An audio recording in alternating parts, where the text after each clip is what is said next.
Welcome to the From Guilt to Good podcast, where we discuss all the things caregivers wish people would talk about, but don't, won't, or can't.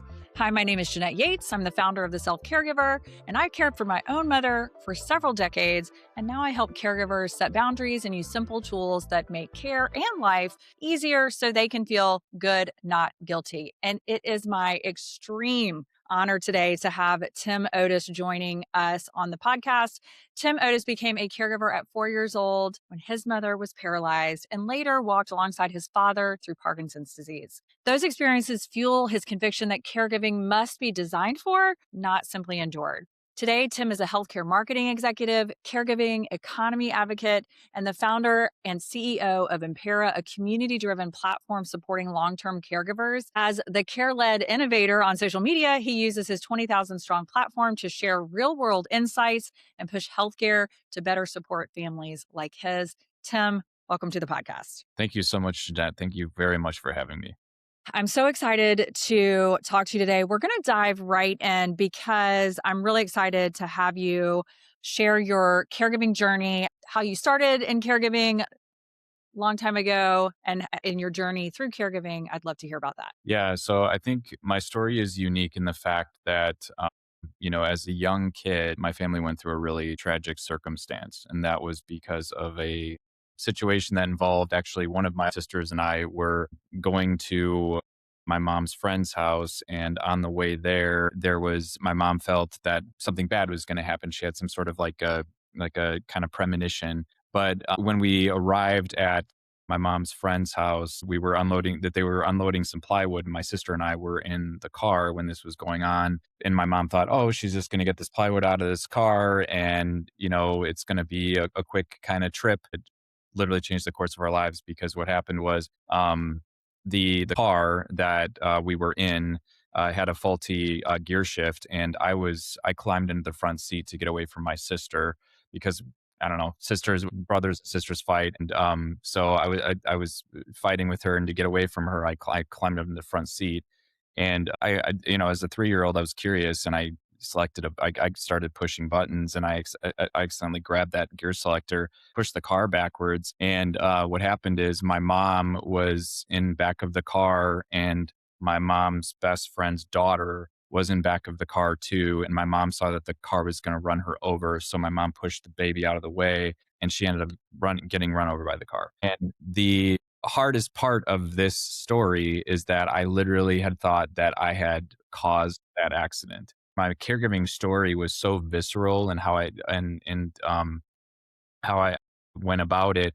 And it was right after my mom got back from the hospital, and they said that she had no chance of walking again, and that she was paralyzed from the waist down. And like I said, changed our whole family's dynamic. And so growing up, I felt very responsible for her, because I wore so much guilt and shame in that occurrence. At when you're 3 to 4 years of age, your brain is still processing and still developing and everything. And so I had literally thought that if I do anything, whatever kind of action I take that ends up being like a bad action, is going to result in somebody getting hurt or something bad happening to somebody. So I had a lot of trauma from that entire event. And growing up, though, I felt very guilty, very responsible. So I was her. I took on all these caregiving responsibilities, you name it. I was dressing her wounds. I was helping her do things that kids don't normally do, but like helping her cath, emptying her pee bottles, changing her Chucks pads, sitting in the bathroom and singing to her while she was having a bowel movement, because she couldn't go regularly. She had to use, different mechanisms to make her go. So it was all of these things. And that didn't happen for a full 18 years, but for the time frame that I was living with her up until I was 16, all of these things were a normal occurrence for us. And, certainly for me, and the biggest thing that I would say about it too, one more thing, is that I carried so much guilt and responsibility around that. There was so much pain involved with that. And so my mom, I would watch her go through pain every single day of her life. And so I wore that pain, and I wore that pain daily. And so I understand the pain and the grief that caregivers go through, how they feel that so intensely, because you don't want your loved one to be suffering, but they are. And it's so hard to watch. And so it was very, very hard for me to watch as a kid with my mom dealing with all of that. Our circumstances are different, but I know what it's like to be a child, to take on that responsibility and feel that intense, to have all of these big grown up things happening in front of you and to you and around you. So I know I really appreciate you sharing that so honestly and openly with us. But that's not the end of your caregiving journey, is it? So tell me No, a little bit. no. So yeah, yeah. So after my mom had passed away in 2000, so fast forward basically 40 years later, really, I'm 42 years old. And like I said, taking care of my mom for 40 years later, and I'm taking care of my dad with Parkinson's disease. And I never honestly thought I would be stepping into another caregiving role. And what I find really interesting about that is when people are already like once a caregiver, you become a caregiver again. I don't know what it is, but I've learned this from talking to other caregivers that they end up going back into that role. And the difference with the experience with my dad was that now I'm an adult and now I'm like navigating all this stuff. Like when I was a kid with my mom, I wasn't sitting there trying to book her care appointments and talk to her doctors and stuff. I'm sitting here now, I'm taking care of my dad and I'm trying to coordinate care for him. I'm trying to figure out what providers will take his insurance. I'm trying to figure out, what doctors to even see, Right. movement disorder specialists, speech pathologists, like all of that. And then on top of that, it was also just dealing with the day in and day out of the unpredictability of the disease, Hmm. where I would come and see him, and sometimes he would be incontinent and have, had a freezing episode and dropped his drawers and not even realized it. And then I have to clean up after him. And there was one time I remember staying over at his house, and he became ill because of a recommendation by, well, kind of some inconsistencies with his care team of saying, hey, he needs to up his dosage on this. Actually, no, I would recommend he does this instead. I'm going Right. to prescribe him this. And all these inconsistencies. It was like, okay, dad, let's just try this dose and see how you do on it.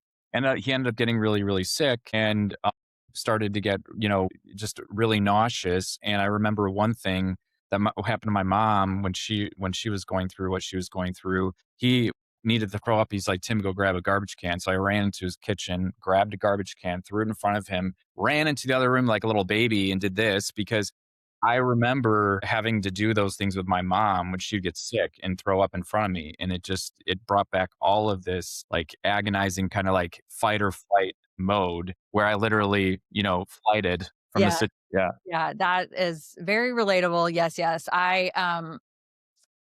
had many similar experiences, but I remember one of my first jobs that I had for my mom when she got sick when I was little was to count her medicine for her with her. So, she had to take um, 10 of these pills and 5 of these. And, it's like a little math lesson for me. And then, like 35 years later, I'm sitting in her, room and she's in her chair and we're counting out her pills still, like 35 years later. And I'm like, wait, Yeah. I could be back in our old living room, at 8 years old. That now you just mentioned my next question was going to be, does any of the early caregiving stuff translate or show up in how you care today? The lessons you learned as a child caregiving through, your early childhood into your teen years, does that show up for you? And how does that show up for you now as an adult sandwich generation caregiver? Yeah. So I would say probably it's the same amount of, well, it's, I carry a love for my mom and dad, and it's the devotion to both of them. And so it's like, there's no favoritism there. In fact, I think one of the things that is really hard about this, and this is even stuff that my sisters have dealt with this dynamic, is you step into a caregiving dynamic either with, having good experiences with your loved one or previous negative experiences with your loved one. And that can be so debilitating in and of itself,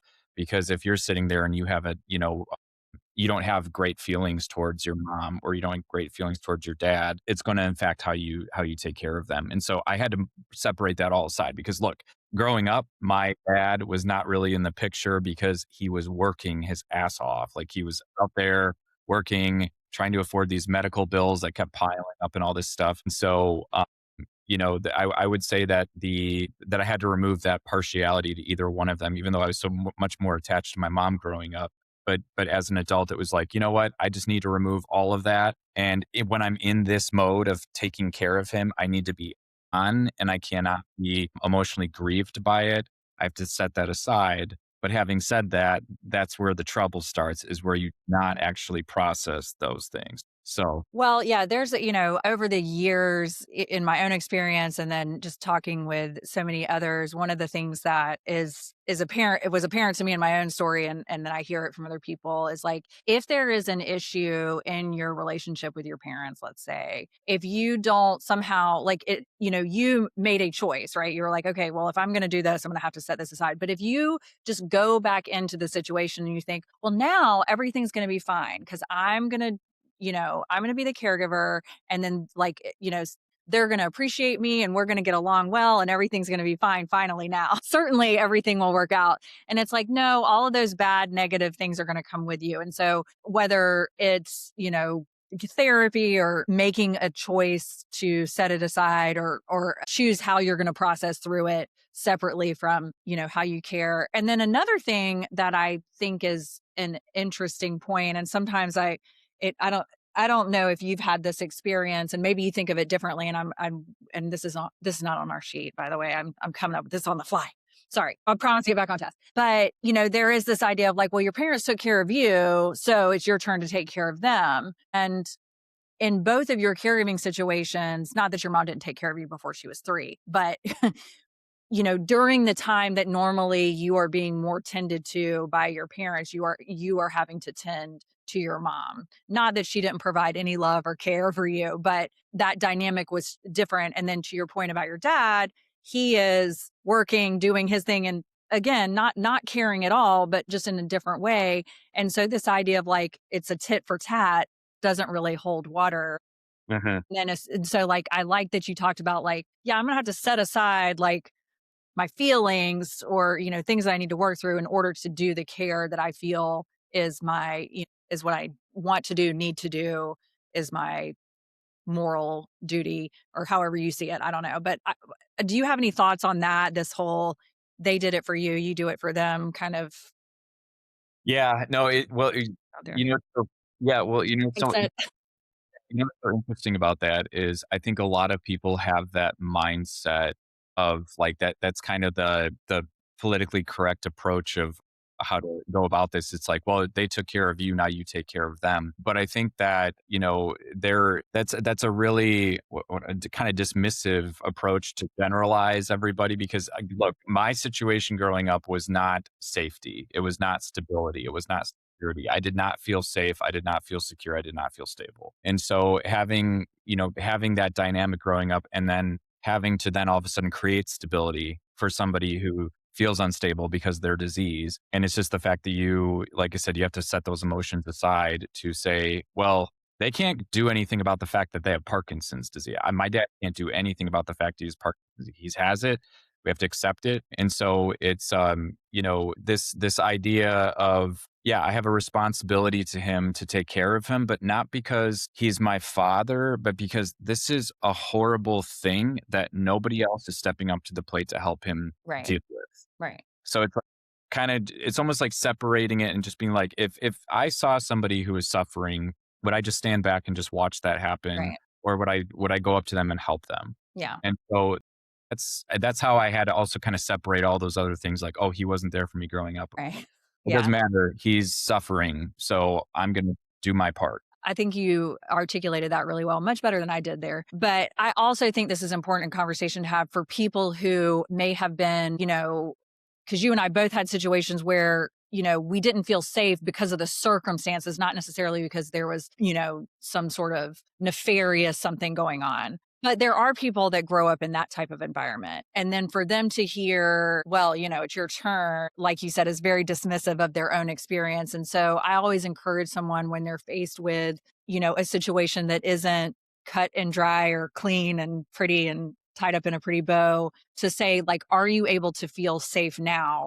if you care for this person? I think that's also very important. And, as someone who advocates for the caregiver, as much as I also care that that there are sick people that need help, or people that have diseases. Like my goal is to support the caregiver. And so I always say, well, please, it is okay to make sure that you are physically and emotionally safe in whatever relationship you're in, whether it's a caregiver relationship, a partner, any of that kind of stuff. So I think that's really important. And that leads me to the next question I have, which is also about your supportive caregivers. And and I love that this is a community driven effort. Our building have built a community in order to support and come alongside long-term caregivers, especially. But I think anybody who's a caregiver that caregivers for a family can hop on there. It's called Empaira. Tell us a little bit more about that idea and why community has such a high value for you. Yeah. So, it actually started with the idea was it was for self care for Parkinson's caregivers. And so I actually called it Parkinson to begin with. And I was featured on the news talking about it. And it, chronicled the story of taking care of my dad with Parkinson's and also just, taking care of my kids as like, caregiver as a dad or whatever. But I started as I started to share it with people. What was really interesting to me was people were coming back to me, and I literally I'm just all focused completely on the Parkinson's community. But people were coming back to me when they saw what I was building. They said, "This is really interesting. Could you build this also for ALS? I have a mom that I'm taking care of with ALS. I have a daughter who I'm taking care of with ALS. I have or dementia or Alzheimer's or any of these debilitating conditions." Some woman, a couple of women reached out to me for about taking care of kids with autism, and I started to reckon I was like, there's really no support for people like this. Like, I understand there's Reddit communities, I understand there's Facebook communities where you can have anonymity and everything. Why isn't there any kind of support for the long-term approach and really building something that's personalized around the experience, the entire experience? And, in hearing about situations with people where, they go to the doctor's office, they talk to the neurologist, they get a second opinion, go in with the neurologist, they get a diagnosis that their loved one has Parkinson's disease. And then the guy's like, come back and we'll see you in 6 months. And that's the response. And then they're sitting there like, oh my God, Yes. my husband has Parkinson's disease. Like, what are we supposed to do with this? And some people I would talk to, they say like, what we did was we walked out of that office and we cried in the park. We were embracing each other and cried in the parking lot in our car. And I'm Mhm. just sitting here thinking, there's got to be better support than this. Right. And there's not, or there is now because you created it. So I was thinking about all those things. There's all these different stages of a loved one's diagnosis, and there's also different stages of how a caregiver is, and I call like you're on the like caregiver spectrum. Sometimes you're like a primary caregiver, you're completely in it, you're in the thick of it, you're feeling all these visceral emotional responses, or you're kind of in more of a secondary role and you're trying to support somebody else. But Impera is built for people who are looking to have community with other caregivers that are going through exactly what they're going through at that time in their life. Because the other thing about it is it's really really focused on personalization around the disease and what people are going to be up against with the disease. So there's a learning path piece of this too that we've developed so that you know whatever kind of staging you select, it's okay. This is what you're in now. This is what you're going to need to know later, because that helps mitigate the unpredictability of it, the unawareness around it. It makes you feel more in control. Yeah. And so it's like, okay, first of all,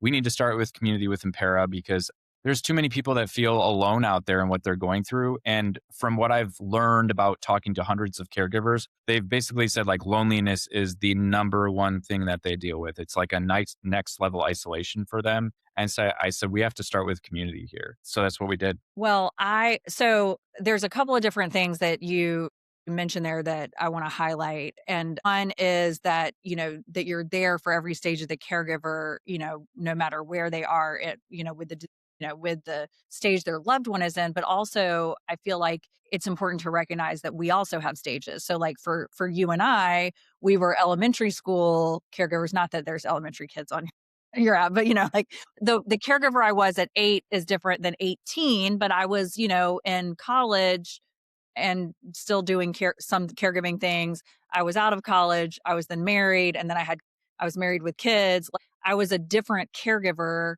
in addition to having different things I did for her, I also was a different person, and so I think that is very important too, to have somebody that can say like, oh yeah, I was in college and caregiving for my person too. I remember what it was like to, all have those experiences and come alongside that person. In addition to, I remember when my mom was going through this particular stage of the disease as well. So I think those are two very important things. And also, I just want to say on a personal level, I did sign up for Empaira. I got on there and I was pleasantly surprised and teared up a little bit to see that my mom's disease, myasthenia gravis, was one of the ones listed.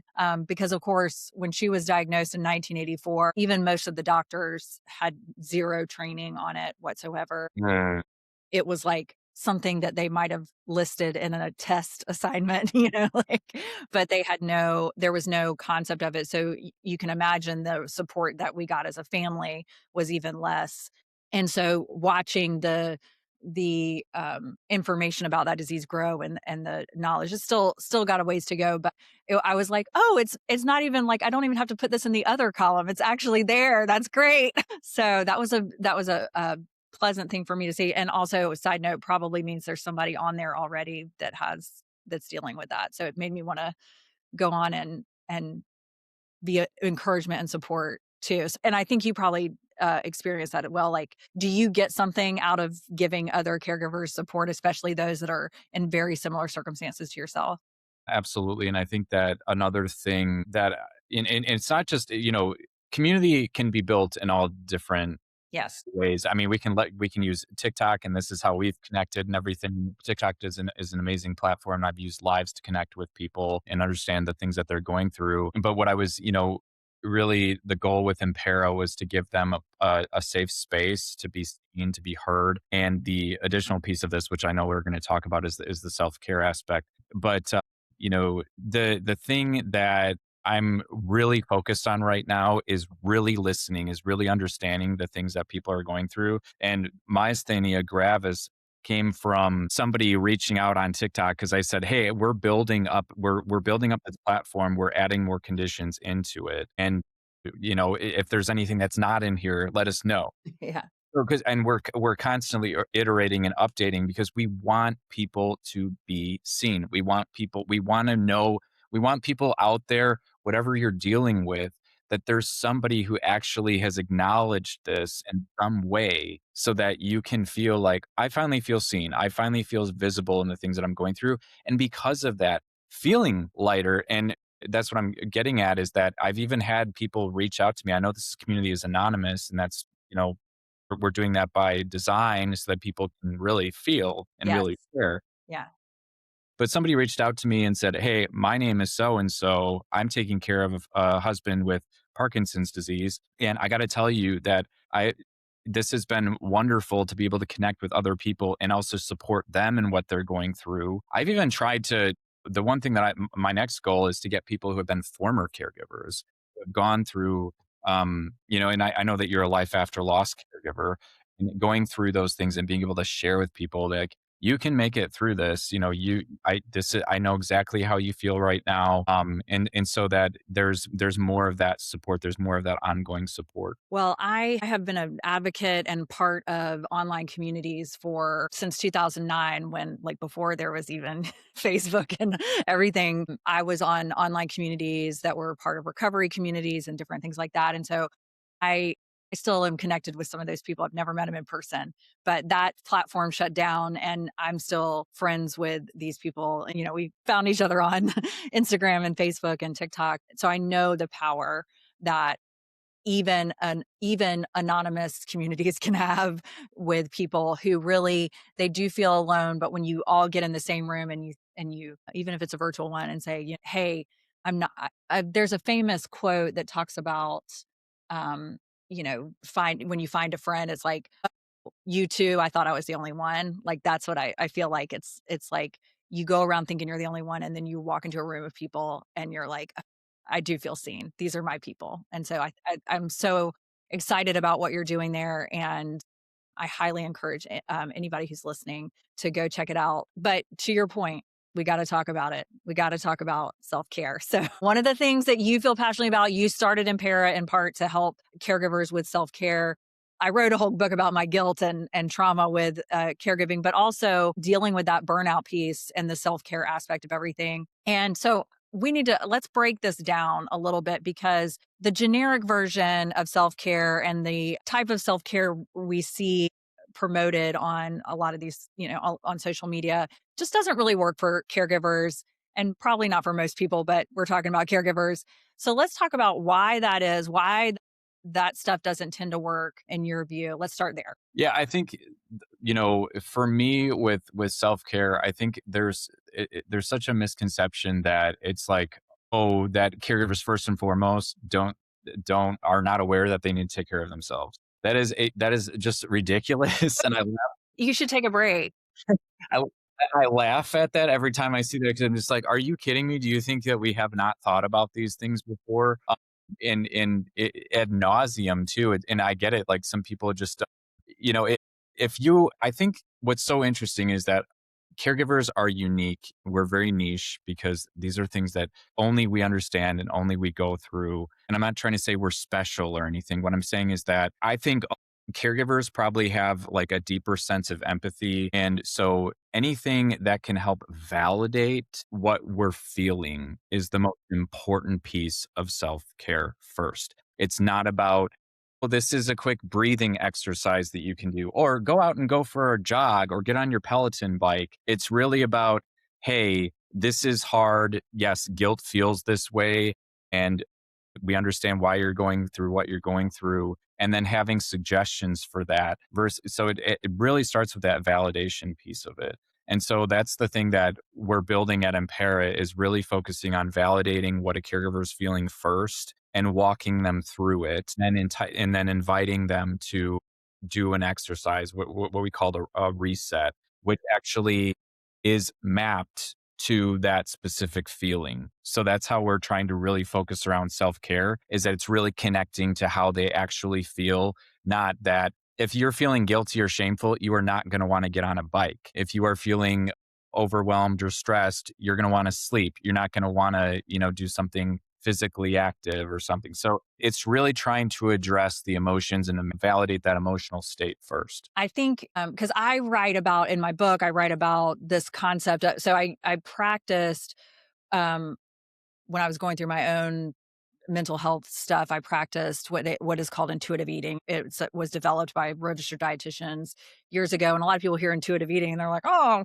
I'll just eat cinnamon buns and whatever." But it really is a process of listening to your body, learning what it needs, and using that accordingly. I took that concept and turned that into intuitive self care, which is the idea, of course, that like you list, what is your body telling you need? Chances are, as much as I love a manicure as much as the next person, chances are you probably need sleep or, water. What I say is any self care can work, but not if you feel guilty about doing it. So, Mm. there's that guilt piece. And I also think that, dealing with the underlying stuff, to your point, that guilt, the shame, like if you can go get a massage, but if your brain is in the room with your dad trying to deal with him because you're not there, so you're trying to figure out what's going on with him then that's not going to be comfortable. You're not going to enjoy it. It's not going to be relaxing. It's going to be stressful. And then you're going to have the guilt from doing that. So handling that guilt piece first, I think, is very important. And, I also think that we make things more complicated than they have to be, that a lot of what we're told is self-care is really not. We have to learn to really listen to ourselves and not what everybody else is saying. And what works for somebody doesn't work for us, for everybody else. So you can definitely tell when somebody is a caregiver and is not, because of the type of advice they give. So I love how you have created something that is both, there's like a system or a process to it, but it also is very individual. I think that is something very hard to do. And I'm glad that you're working on that over there at Empaira. Way Yeah. more techie than I am. So that's good. And I know that you have people on your team that come from different backgrounds that also support you in that as well. Hmm. Hmm. Can you talk to me a little bit, like, what does realistic, non-guilty self-care look like for you, like, right now? So realistic, non-guilty self-care. I would say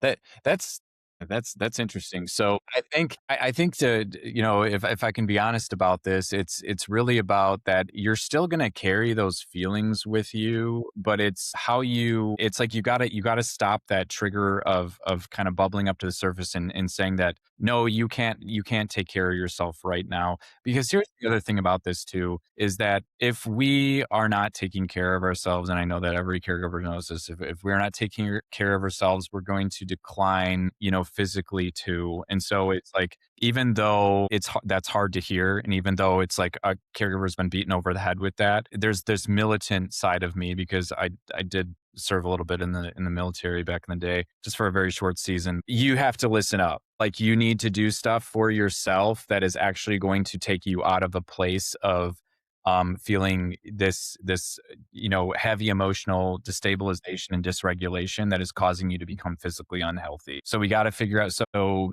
guilt free Yeah. uh self-care, it's probably not a real thing, but you can that emotional trigger response around that guilt can become less if you just recognize that I'm doing this for me. Like, I need to take care of myself because I want to be here for the long haul. Like, if I'm not taking care of myself, I'm thinking about my wife and my kids. And I'm thinking, gosh, if I don't take care of myself, I'm not going to, because I know from research, I know from statistics that show that caregivers decline faster than patients. And that's scary as hell. Mhm. It's funny that you mentioned that because when I first started doing, I shared my caregiving journey for a long time, but then I started being more intentional about talking about self-care and things like that. And I remember the first couple of things that I came out with were dealing with guilt-free caregiving, and then I was like, I'm going to stop putting this out there because it's not true. Like, we're not really guilt-free. We're feel less guilty about, but not guilt-free. And so that's funny that you mentioned that because you're right. And I say the same thing about burnout. Like, we're not avoiding burnout, but you're going to hit the brick wall at some point, but you do not have to hit it at 100 miles an hour. You can you can slow it down a little bit. So I think that is another important thing to be honest about when we're talking to the masses, right? Is like, it's not guilt free. We're not avoiding burnout. We're not um, pretending like none of this stuff exists. It's here, but how do we work around it? How do we still do what we need to do? So I really appreciate your checking me on that. On that. Long-term caregiving is different than like a short acute caregiving triage kind of crisis. Are there any unique challenges that the Empaira community specifically helps with that maybe other communities might not be able to? Yeah, so I would say probably the biggest thing is, as mentioned, the learning path piece of this, and really understanding the different stages, and having, like you mentioned, it's a system. That's exactly what it is. It's a system for not only community but also stabilization around your. And so it's very, very important that we have this. We have this structure in place. We have the systemic process that will meet somebody at whatever staging their loved one is in, and then they'll continue to use Impera as they progress into the next stage, and be able to connect with people at those stages. The other piece of this too that I didn't mention about the self-care aspect is that one of the biggest things about the self-care aspect that I think a lot of companies fail at when they try to creating kind of self-care platform is around this whole thing of just making it really user friendly and really, really accessible. So our self care is actually called moments, because Yes, you just need moments of relief. You don't need, and here's the thing too, we don't want to overpromise. right. Because if I said, actually, when I did my TikTok video, I just realized that I said, make it guilt free, make it stress free. But, that's false advertisement, because essentially what we're really looking at is making it feel less guilty, less shameful. Same thing, moments. It's like, you got to find these small periods of relief that will help. And if you enable those, because some of the caregiver influencers out there say things like, if we can get caregivers to be proactive about self-care, get it built in up front, they'll be a lot more effective at it as they go along through the more debilitating stages. So the long-term caregiving system is all about recognizing that as somebody is going to progress in the staging with their loved one, it is going to get more intense. It's going to get harder. You're going to feel these things more, you know, like it's just going to trigger. And that is where you can get in that trouble of burnout that leads to, poor physical health conditions. Well, I love that you mentioned that because in my own story, I was not getting to burnout because I didn't quote do any of the self-care things. I was a fitness instructor. I taught Pilates and yoga. I led a Bible study. I led a prayer circle. Like I did all the things that one might say, like, oh, if you create these habits now, then you'll have them when you're in the midst of your caregiving and it'll be okay. Like I did those things. And what was happening is when I was still burning out and still feeling guilty and still feeling stressed out and overwhelmed, instead of thinking, oh, I probably, don't need to do all this. What I said was, I must be missing something. I need more. I need to add more here. And really what I needed to do was listen to, like you say, like things were ramping up in my caregiving journey, in my parenting journey and things going on in my life. And instead of asking myself, what do I need to be doing to tend to myself at this point? I was trying to get, you know, more stamina and more energy and more, and what it really worked was pulling the plug on all that and saying, okay, why don't we try listening? And so I love that you talked about listening to the community, and then you know, that trickles down into like us all learning to listen to each other and then listening to ourselves. And so I love that that's your approach as well. But I just wanted to give you that. It's proof that all the building it in ahead of time doesn't do anything. Mhm. Do you have any good or, any community stories? You talked about the woman reaching out to you and telling you that she really enjoys participating as a community member. And you talked about another person reaching out and saying like, hey, talk about myasthenia. Is there another community story you want to share with our listeners? I'm sure you Yeah. have a million. Yeah. Well, I think honestly, the biggest one was when a user joined and I looked at their, because I could see back end metrics and I noticed I was like, wow, this person's from Kenya. Wow. And then they're dealing with somebody with Alzheimer's. I'm like, people in Kenya deal with people with Alzheimer's disease. Like, but it doesn't phase us, right? Yes. We're in the US and we're just focused on what's happening in the US and don't realize that like there's other people in the world that are also dealing with caregiving. And maybe it's not called caregiving, maybe it's not called self-care, maybe whatever, but they're still dealing with the same thing. They're taking care of a loved one with some sort of condition or ailment and are in the same situation. And this person said, thank you for, having this community, and I was able to follow up with them and say, thank you for joining. And then they said, it seems like you guys in the US have like people, the ability for caregivers to be paid. I wish things would, Yeah. keep up here in Kenya because we don't have anything like that. And then after that, some other people from other countries joined Empaira. And I just was like, I didn't realize that Empaira would have global reach. But now as I think about it, it's like, wow, somebody is taking care of somebody else and they're declining because of it. Caregiving is universal. The challenges around it are universal. So that I would say that was the most like eye-opening thing for me as one person would just reach right back out to me after they joined and shared that they felt like this was something that they would really find beneficial as they could take care of their loved one. I'm trying to think of one in particular. Well, a lady who lost her husband and was grieving that loss. It was amazing to see the amount of people who rallied around her. Like we created a new approach. It's like, how in social media, it's like, when somebody likes a post, you get a dopamine hit. Well, I wanted it to feel a lot more like in a supportive way. So I told the tech team, I said, what I want to do is I want to do something where it feels like you're somebody's supporting or getting behind a post. So what happens now is when somebody hearts a post, they'll get a notification that somebody supported your post. So then it's like, oh, wow, you feel like you've got this community railing around you. Maybe it's virtual, but it's still somebody's rallying around you and what you're going through. And I feel like that's just another way that people can feel less alone versus just, again, like going out there on Reddit, posting about it, getting a reply, some people agreeing, some people not agreeing, some people giving clinical advice, blah, blah, blah, blah, blah, but not really feeling fully seen Yeah. in it.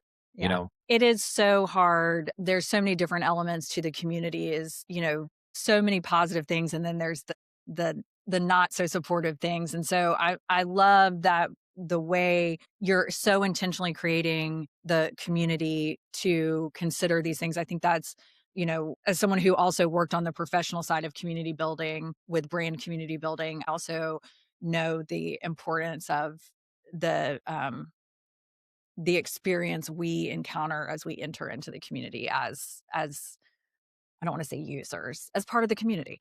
But anyway, so like I think that intentionality is gonna be worth the effort and time. So I really I'm glad that you're doing that. I appreciate you sharing. Okay, I have one more question. It's a doozy. What has being a caregiver taught you about being a husband, a father, and a contributing member of your community? I would say, yeah, that is a doozy of a question because it's such a loaded question. I would, man, One of your posts made me think of it, so it's your yeah. fault. Yeah. No, and I know what post you're talking about. It's incredible what happens when you feel something so like you experience something so deep that it changes you. And the other day, like I said, I shared a moment with my daughter, and in that moment, it made everything just made sense. I feel like if I could design things that would make people feel that experience so deep where everything made sense to them, and empower people that way, I feel like you know that would be the greatest form of taking something that I'm being taught as a caregiver and really translating that into being like a more somebody's going to leave a impact on society. Somebody's going to leave a legacy. So I say, in terms of what caregiving has taught me and how it's made me a better father and husband, it's honestly disrupting what I do selfishly to do something selflessly. So it's like getting away from my work and recognizing that, okay, when I'm stepping this caregiving role, I need to be all in or I'm not in at all. And so it's being fully present. Really, it's making sure that if I'm in caregiving, I'm fully present. Nothing is being impacted by that. If I'm spending time with my wife, I'm fully present. If I'm spending time with my kids, I am fully present because that's when those really, really great, incredible experiences can happen for people. Yes, yes. I also wanted when I watched that post, I'll link the post that we're talking about so you can watch him share about playing with his daughter and what that experience was like. But when I was listening to that, it reminded me of one of the reasons that I sought to get help for what I was experiencing as a caregiver. And it was that I was watching my husband and children and my children, they were having to like just get on with life without like relying on me because I was always busy doing the caregiving things. My younger son, when our dog passed away a couple of years ago, he had a really hard time and he didn't tell me what he was going through until recently. He said, "Yeah, like when Maggie died, his older brother was at school, my husband was working, and he's like, and you were busy. You were busy with Granny. Dad was working. I was here by myself. It was just me and Maggie, and I did not, and that was just like it broke my heart, because I wasn't able to be there for him." And he was on his own, even though we were all here. And so when you were talking about being intentional and taking time with your family, I just was cheering you on because um, I try not to beat myself up or feel guilty about what I wasn't able to do because I was caregiving. I'm really thankful that you are finding those moments of presence. So, man, we have covered so much. Got to wrap it up. Thank you so much, Tim, for joining me today. I'm happy to have you on anytime. Yeah, you're welcome. We could talk childhood caregiving or anything else or updates on how Empaira is doing. But thank you so much for joining me today. And thank you all for joining me on the From Guilt to Good podcast. You can find Tim on TikTok and check out Empaira.com. I will link everything in the show notes. If this conversation resonated with you, please share it with a caregiver in your life. And if you haven't already, subscribe so you never miss an episode. You can find more resources at JeanetteYates.com. And until next time, feel good, not guilty.